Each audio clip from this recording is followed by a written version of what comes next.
Hind, Vande Mataram dear students.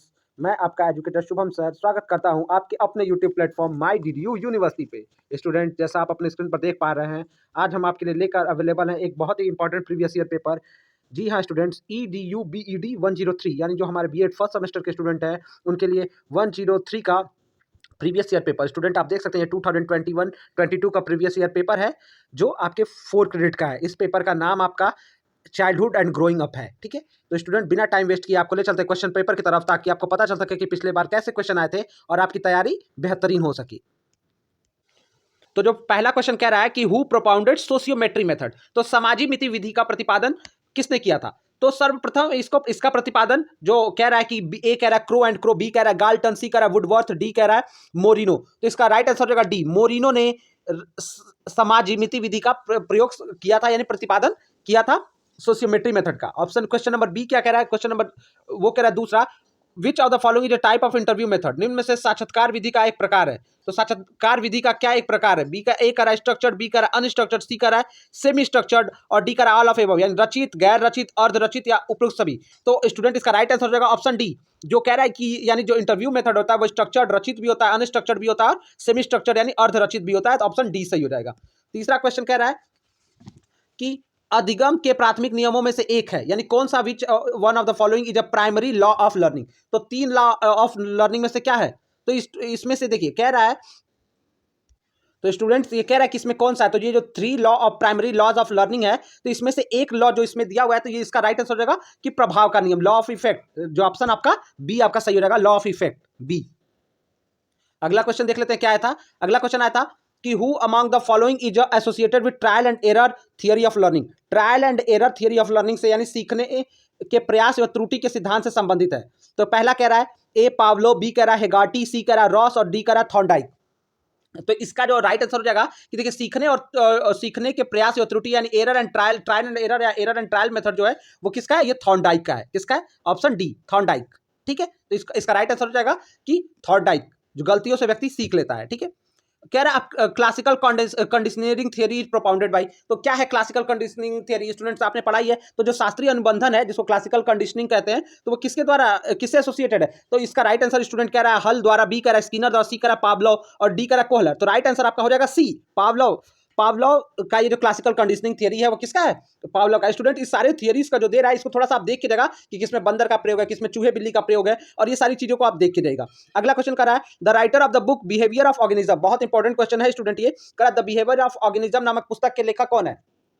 तो जो ये कह रहा है, तो इसका कह रहा है स्किनर, बी कह रहा है हल, सी कह रहा है पावलोव, डी कह रहा है थॉर्नडाइक। तो स्टूडेंट राइट आंसर आपका स्किनर है, option A. Skinner he the behaviour of organism नामक पुस्तक के ऑथर हैं। ठीक है, अगला क्वेश्चन आया है who among the following did the experiment on the dog. अब देखिए भाई ऐसा ही क्वेश्चन मैंने आपको कहा था कि देख के जाएगा कि किस पे एक्सपेरिमेंट किया है। तो कुत्ते का प्रयोग, कुत्ते पे प्रयोग किसने किया हुआ है अपने एक्सपेरिमेंट पे? तो इसका राइट आंसर हो जाएगा पावलोव ने ही डॉग के ऊपर एक्सपेरिमेंट किया हुआ है। ठीक है,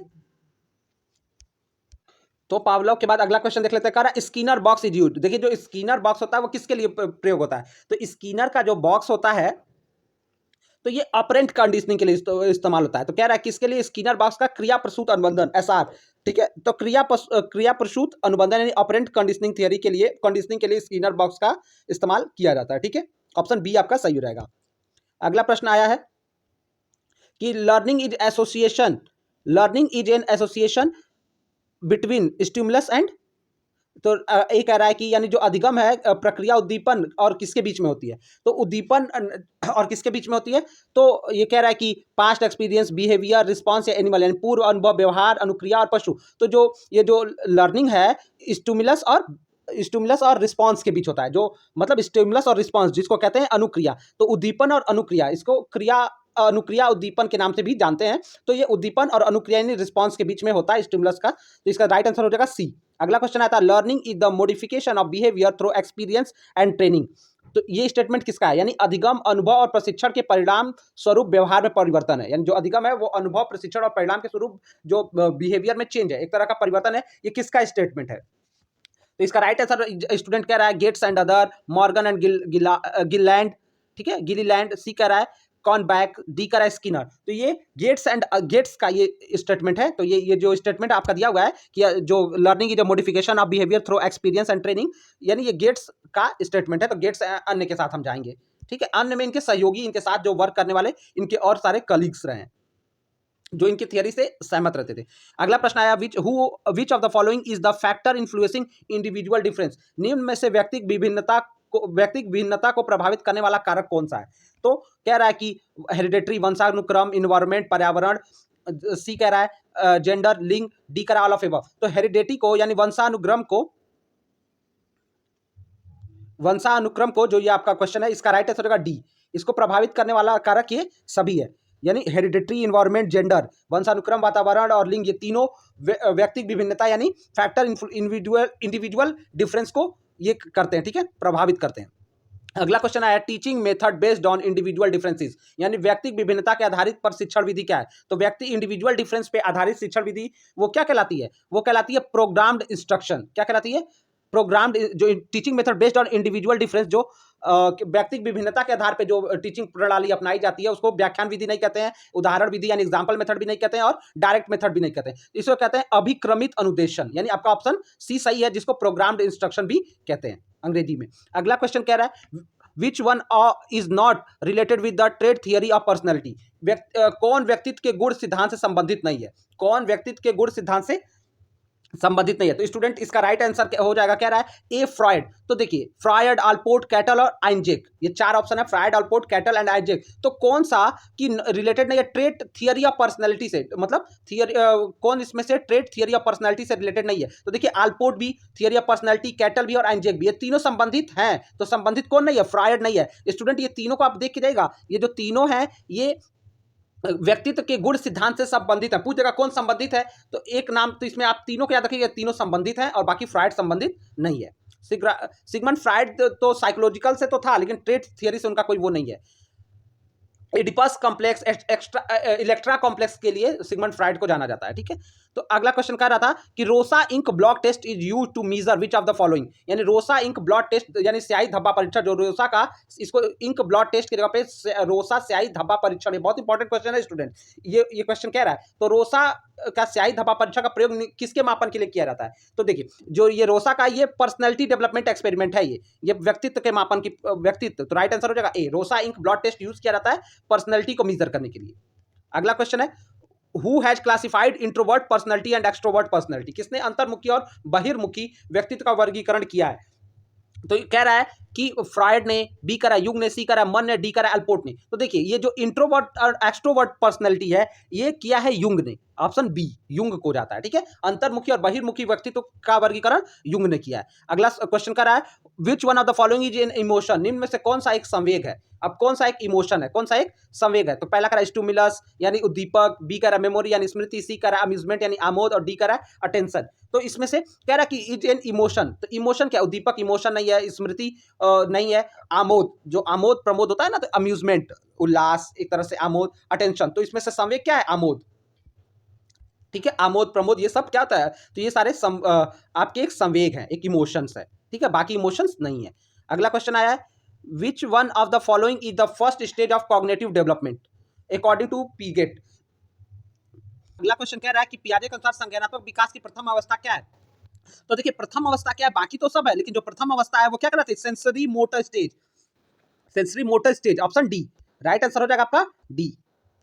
संवेदनात्मक गामक अवस्था, ठीक है, संवेदनात्मक अवस्था भी इसको कहा जाता है, तो सेंसरी मोटर स्टेज, ठीक है, ऑप्शन डी आपका हो जाएगा। ये संज्ञानात्मक विकास की प्रथम अवस्था कहलाती है, first stage of cognitive development.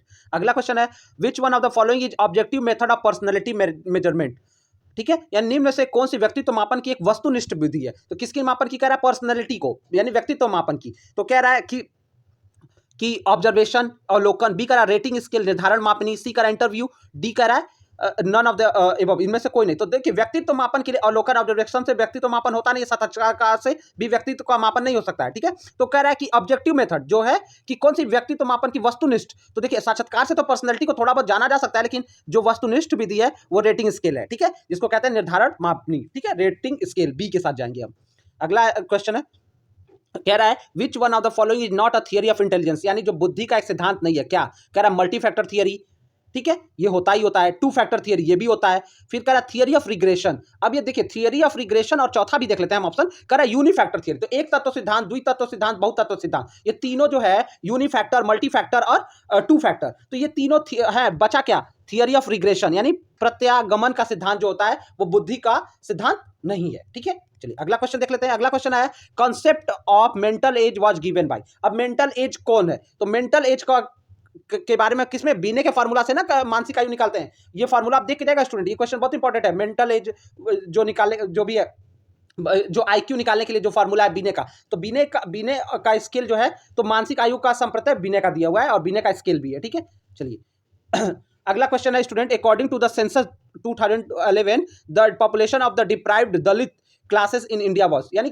2011 की जनगणना के अनुसार दलित वर्ग की आबादी कितनी है? तो 16.6 आपका राइट आंसर हो जाएगा, 16.6।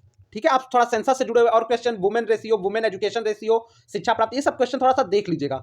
ठीक है, अगला क्वेश्चन कर रहा है family is a means of, यानी परिवार क्या है? परिवार एक साधन है किसका? इनफॉर्मल एजुकेशन अनौपचारिक शिक्षा का, फॉर्मल एजुकेशन का, नॉन फॉर्मल एजुकेशन यानी गैर औपचारिक का, और डी का डिस्टेंस एजुकेशन। तो परिवार क्या है? देखिए फॉर्मल एजुकेशन एक नियमित स्थान पे नियमित शिक्षकों द्वारा नियमित संख्या में निश्चित समय पर शिक्षा दी जाती है, इसमें सब कुछ फिक्स होता है। जो कह रहे हैं कि जो इनफॉर्मल एजुकेशन का, अनौपचारिक का, इसमें परिवार समाज आता है, और गैर औपचारिक में डिस्टेंस लर्निंग आ जाता है, डिस्टेंस लर्निंग, ओपन स्कूलिंग। ठीक है, तो ये अनौपचारिक, परिवार किसका हो जाएगा? अनौपचारिक का। स्कूल विद्यालय किसके हो जाएंगे? औपचारिक के हो जाएंगे, और नॉन फॉर्मल के डिस्टेंस लर्निंग के कॉलेजेस हो जाएंगे, ओपन स्कूल हो जाएंगे। ठीक है, दूरस्थ शिक्षा के या पत्राचार शिक्षा के कॉलेज नॉन फॉर्म में चले जाते हैं। अगला क्वेश्चन है the scheme run for girl child in UP. देखिए तो the scheme run in girl child in UP, तो यूपी में क्या चलाई जाती है? Girl child scheme. ए कह रहा है लाडली लक्ष्मी योजना, बी कह रहा है भाग्य लक्ष्मी, सी कह रहा है कन्याश्री प्रकल्प योजना, डी कह रहा है आपकी बेटी हमारी बेटी योजना। तो स्टूडेंट इसका राइट आंसर हो जाएगा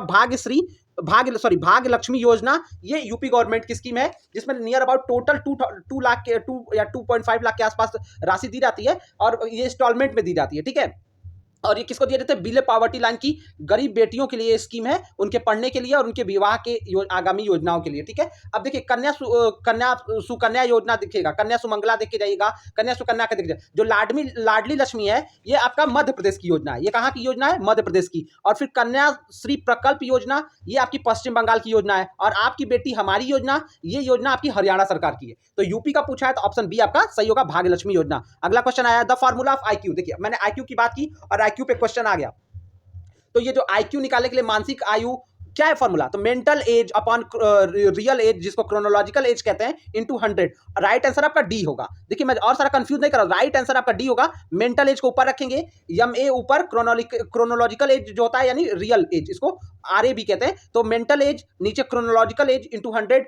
मानसिक आयु बटा वास्तविक आयु गुणे 100, ऑप्शन डी आपका हो जाएगा सही। चलिए अगला क्वेश्चन है स्टैनफोर्ड बिने टेस्ट मीजर। अब स्टैनफोर्ड बिने टेस्ट क्या करता है? तो ये बुद्धि को मापता है, सॉरी हाँ बुद्धि को। इसका राइट आंसर जाएगा स्टैनफोर्ड बिने स्केल सी, जो आपका ऑप्शन कह रहा है इंटेलिजेंस का टेस्ट है। स्टैनफोर्ड बिने स्केल क्या है? इंटेलिजेंस का टेस्ट है। पर्सनालिटी के बारे में हम क्वेश्चन देख चुके हैं, तो ये किसका, इसका राइट आंसर जाएगा बुद्धि का। याद रखिएगा क्वेश्चन भी बहुत इंपॉर्टेंट क्वेश्चन बन रहा है स्टूडेंट्स।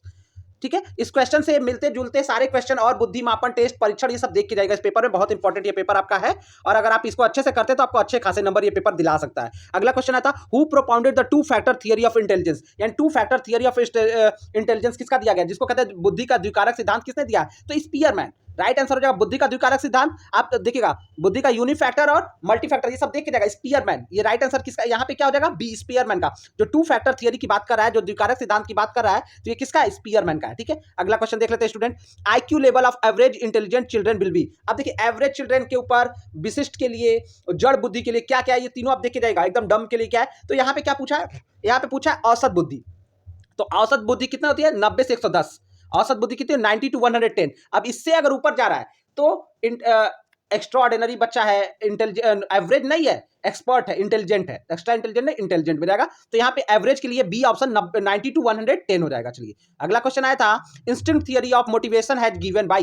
तो इंस्टिंक्ट थियरी ऑफ मोटिवेशन ये किसके द्वारा दिया गया है? तो कह रहा है मैस्लो, स्किनर, पीजेट और मैकडूगल। तो ये जो इंस्टिंक्ट थियरी यानी अभिप्रेरणा का मूल प्रवृत्ति सिद्धांत, ये मैकडूगल का है। किसका है? राइट आंसर आपका हो जाएगा मैकडूगल। ये मैकडूगल का स्टेटमेंट, ये सॉरी सिद्धांत है।